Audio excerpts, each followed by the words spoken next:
So that's what got me collecting. But shortly after that, I began to find other things and using the ways that people did it back in the 1960s, and that's going to the flea markets and yard sales and so on and so forth. But I quickly discovered that there was one particular item that I always had a very keen interest in, and that was helmets. And we'll go into a lot more details about not only why just I like stuff like that, but why so many other people collected them, and also, most importantly, is how did they get back here? How did they end up at that yard sale? How did they end up at that militaria show? So we're going to talk about that.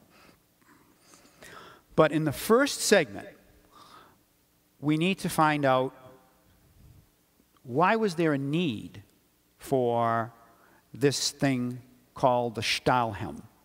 Stahlhelm in German means steel helmet. Why was there a need for that?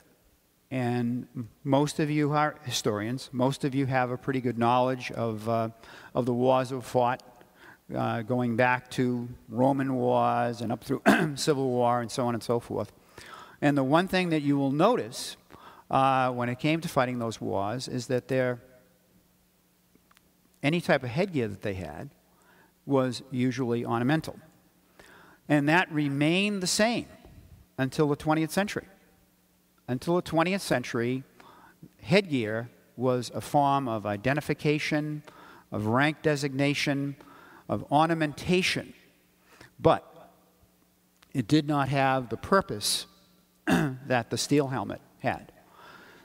But what happened in the 20th century was that there was better armaments.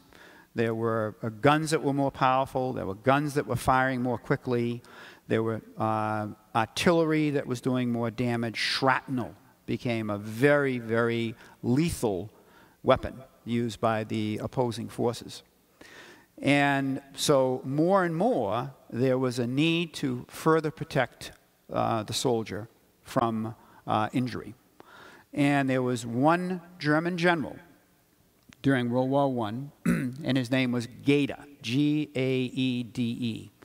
And he was on the northern sector where there was not a great deal of fighting going on, but as we know in World War I in Europe, the form of warfare was the trench warfare. And why was it that so many soldiers were receiving head injuries? And part of that was because they had no protective headgear.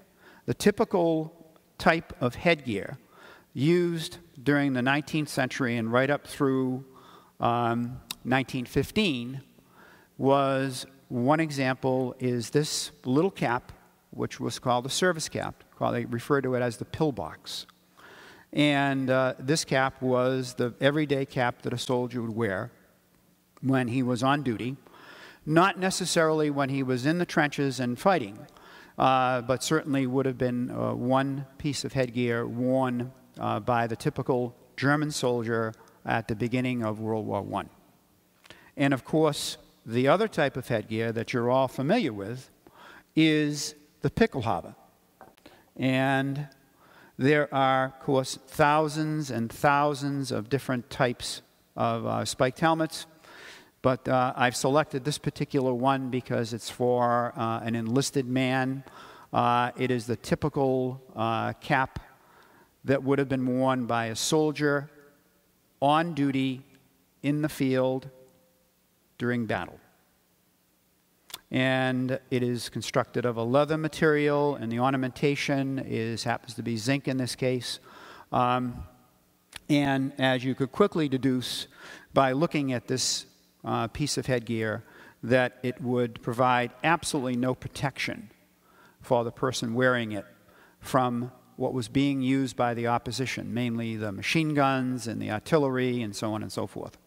And one of the things that I want to emphasize with you today, when you are looking at the items that I'm showing you, is that I did not select these based on condition. I did not select them based on value. I selected them as representation to show you something. And in many cases, these are items that are in my personal collection. And this particular one has a story behind it, and it belonged to a very good friend of mine who's passed away, and his name is Paul Ryan. And I have pictures of him in 1946 as a 7-year-old wearing that hat, playing war in his backyard. So it was a very important piece to Paul, and it's something I decided to share with you. So based on the type of headgear that was being used and what the enemy was using to bring injury, this particular general was studying what was going on. And he said that his men were sustaining a lot of injuries to the front of their heads, the top of their heads. And he realized that he had to do something to cut down on the number of casualties. And of course, lots of changes are made during the course of a war. Lots of progress, rapid progress is made under war conditions.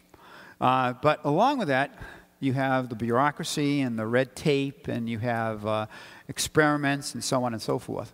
And this particular general decided in 1914, 1915 that he had to do something on his own. So he actually brought in doctors to study what was going on in terms of head injuries. And then he decided he would design his own helmet, his own piece of protective headgear. And I do not have one to show you. There were 1,500 pieces produced in the course of 1914, 1915.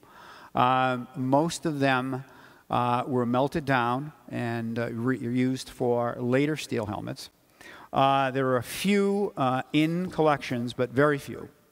And then there are a lot of other ones that are out there that are not the real deal.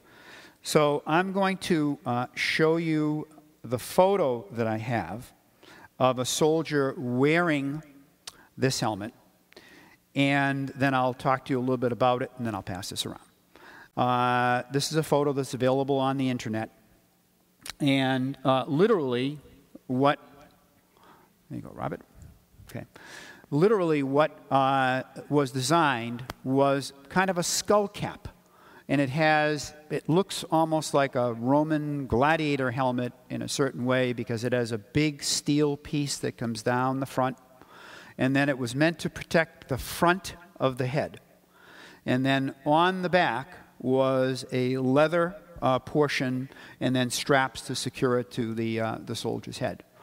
And totally effective? No. Somewhat effective? Yes. It did serve an initial purpose, and it was the beginning. It was the actual beginning of the development of what is known as the Stahlhelm.